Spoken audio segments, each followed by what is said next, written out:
ಕೊಟ್ಬಿಟ್ಟು 6 ಗಂಟೆಗೆ ಇಲ್ಲಿ ಬಂದು ಕ್ಯೂ ಅಲ್ಲಿ ನಿಂತ್ಕೊಂಡೆ. ನನ್ನ ಹೆಂಗಸರು ಮಕ್ಕಳು ಇನ್ನೂ ಹಿಂದೆ ಇದ್ದಾರೆ. 100 ರೂಪಾಯಿ ಟಿಕೆಟ್ ಕೊಟ್ಟು ಸೆಲ್ಲಲ್ಲಿ ಹಾಕಿದ್ದಷ್ಟೇ. ಯಾವುದೇ ರೀತಿ ಸೌಕರ್ಯ ಇಲ್ಲ, ಯಾರು ಕೇಳೋರಿಲ್ಲ, ಹೇಳೋರಿಲ್ಲ. ಆಫೀಸರ್ಸ್ ಯಾರು ಕಾಣ್ತಾ ಇಲ್ಲ. ಹಿಂದೆಗಡೆ ಸಾವಿರಾರು ಜನ ಸ್ಟಕ್ ಆಗಿದ್ದಾರೆ, ಯಾರು ಕೇಳೋರಿಲ್ಲ, ಹೇಳೋರಿಲ್ಲ. ಇಲ್ಲಿ ಬಿಡಬೇಕಾದ್ರೆ ಅದು ಯಾಕೆ ಸ್ಟಕ್ ಆಗ್ತಿದೆ ನನಗೆ ಗೊತ್ತಿಲ್ಲ. ದಯಮಾಡಿ ಇದು ಅವ್ಯವಸ್ಥೆ. ಲಾಸ್ಟ್ ಟೈಮ್ ಬಂದಾಗ 1 ಅವರ್ ಟೈಮಲ್ಲಿ ಲಕ್ಷಾಂತರ ಜನ ಆಚೆಗೆ ಹೋಗಿದ್ರು. ನಾನು ವರ್ಷ ಬರ್ತೀನಿ. ನಾನು ಸಕ್ರೆಗೊಲ್ಲಳ್ಳಿ ಗ್ರಾಮ ಪಂಚಾಯತಿ ಮಾಜಿ ಸದಸ್ಯ. ಅವ್ಯವಸ್ಥೆ ಕ್ಯೂ ಅಲ್ಲಿ 100,000 ಜನ ನಿಂತಿದ್ದಾರೆ. ಯಂಗ್ಸ್ರು, ಮಕ್ಕಳು, ಚಿಕ್ಕ ಹುಡುಗರು. ನನಗೆ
ಗಾಡಿ ಚೆಕ್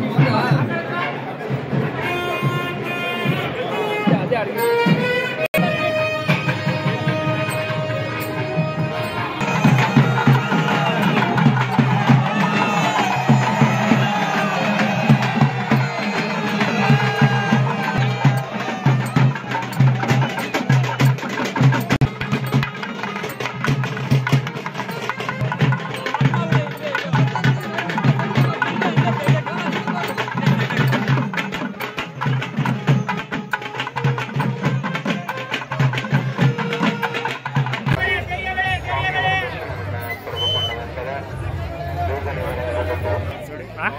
ಬ್ಲೂ ಸ್ಕೈకి ఎంత బాగా కనపడుతుంది బ్యాక్గ్రౌండ్ లో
ಘಾಟಿ ಕ್ಷೇತ್ರ ಅಧಿಷ್ಠಾತೃ ದೇವತಾ ವಲ್ಲಿ ದೇವಸೇನಾ ಸಮೇತ ಸುಬ್ರಹ್ಮಣ್ಯ ಸ್ವಾಮಿನೇ ನಮಃ.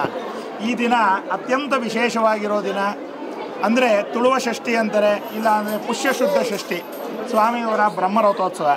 ಈ ದಿನ ಬೆಳಗ್ಗೆ 1:30ಗೆ ದೇವಾಲಯ ತೆರೆದಿದ್ದು ಸ್ವಾಮಿಗೆ ಫಲಪಂಚಾಮೃತಾಭಿಷೇಕ, ರುದ್ರಾಭಿಷೇಕ, ಮಹಾನೈವೇದ್ಯ, ಮಹಾಮಂಗಳಾರತಿ ಇತ್ಯಾದಿಗಳೆಲ್ಲ 2:30ಯಿಂದ 4:30ವರೆಗೂ ಆಯಿತು. ತದನಂತರದಲ್ಲಿ ನಿರಂತರವಾಗಿ ಸ್ವಾಮಿ ದರ್ಶನಕ್ಕೆ ಜನಗಳನ್ನು ಬಿಟ್ಟಿದೆ. ಸಹಜವಾಗಿ ಷಷ್ಠಿ ಅಂತ ಹೇಳಿದ್ರೆ ಇಲ್ಲಿನ ಬ್ರಹ್ಮರಥೋತ್ಸವ ದಿನ ಲಕ್ಷಾಂತರ ಸಾವಿರಾರು ಜನ ಸೇರುವಂಥ ಸಾಧ್ಯತೆಗಳಿರುತ್ತೆ.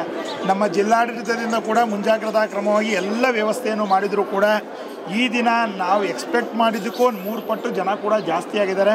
ಆದ್ರೂ ಪ್ರತಿಯೊಬ್ಬರಿಗೂ ದರ್ಶನವಾಗ್ತಾ ಇದೆ, ಏನು ಸಮಸ್ಯೆ ಇಲ್ಲ. ಮತ್ತು ಎಲ್ಲ ರೀತಿ ವ್ಯವಸ್ಥೆಯನ್ನು ಕೂಡ ನಮ್ಮ ಜಿಲ್ಲಾಡಳಿತದ ವತಿಯಿಂದ ಮಾಡಿದ್ದಾರೆ. ಹಾಗೂ ಈ ದಿನ ವಿಶೇಷವಾಗಿ ಏನಪ್ಪ ಅಂದರೆ ಬ್ರಹ್ಮರಥಕ್ಕೆ ವಿಶೇಷವಾಗಿರುವಂಥ ನಮ್ಮ ಮಾನ್ಯ ಜಿಲ್ಲಾಧಿಕಾರಿಗಳ ಅಧ್ಯಕ್ಷತೆಯಲ್ಲಿ ನಡೆದಂಥ ಸಂದರ್ಭದಲ್ಲಿ ಅವರು ಕಳೆದ ವರ್ಷ ನೋಡಿ ಈ ಥರ ಇರಬಾರ್ದು, ಹೀಗೆ ಬ್ಯಾರಿಕೇಡ್ ಮಾಡಿರಬೇಕು, ಯಾವ ಭಕ್ತರಿಗೂ ತೊಂದರೆ ಆಗಬಾರ್ದು ಅಂತ ಹೇಳಿದ್ರು. ತುಂಬ ಚೆನ್ನಾಗಿ ನಾವು ಅಂದ್ಕೊಂಡಿದ್ದ ಸಂದರ್ಭ ಏನಿತ್ತು, ಅಭಿಜಿನ್ ಮುಹೂರ್ತ 12:10ರಿಂದ 12:20 ಅಂತ ಏನು ಮುಹೂರ್ತ ನಿಗದಿ ಮಾಡಿತ್ತು, ಮಾನ್ಯ ನಮ್ಮ ಜಿಲ್ಲಾ ಉಸ್ತುವಾರಿ ಸಚಿವರು ಕೈಯಿಂದ ರಥಕ್ಕೆ ಪೂಜೆಯನ್ನಾಗಿ ಸರಿಯಾದ ಸಂದರ್ಭದಲ್ಲೇ ರಥ ಕೂಡ 7-19 ವಿಜೃಂಭಣೆಯಿಂದ ನೆರವೇರಿದೆ. ಇದರೆಲ್ಲ ಏನಪ್ಪ ಅಂತ ಹೇಳಿದ್ರೆ ಭಗವಂತನ ಅನುಗ್ರಹದಿಂದ ಸಮಸ್ತ ವಿಧವಾಗಿರುವಂಥ ಎಲ್ಲ ದೋಷಗಳು ಪರಿಹಾರವಾಗಿ ಸುಭಿಕ್ಷವಾಗಿರಲಿ ಅಂತ ಹೇಳಿ ಭಗವಂತನಲ್ಲಿ ಪ್ರಾರ್ಥನೆಯನ್ನು ಮಾಡಿದ್ವಿ. ಆ ಭಗವಂತ ಕೂಡ ಅದಕ್ಕೆ ಅನುಗ್ರಹ ಗಳಿಸಿದ್ದಾನೆ ಅಂತ ಹೇಳಿ ಒಂದು ಮನವರಿಕೆ ಆಗುವಂಥ ಇದಾಗಿದೆ. Thank you.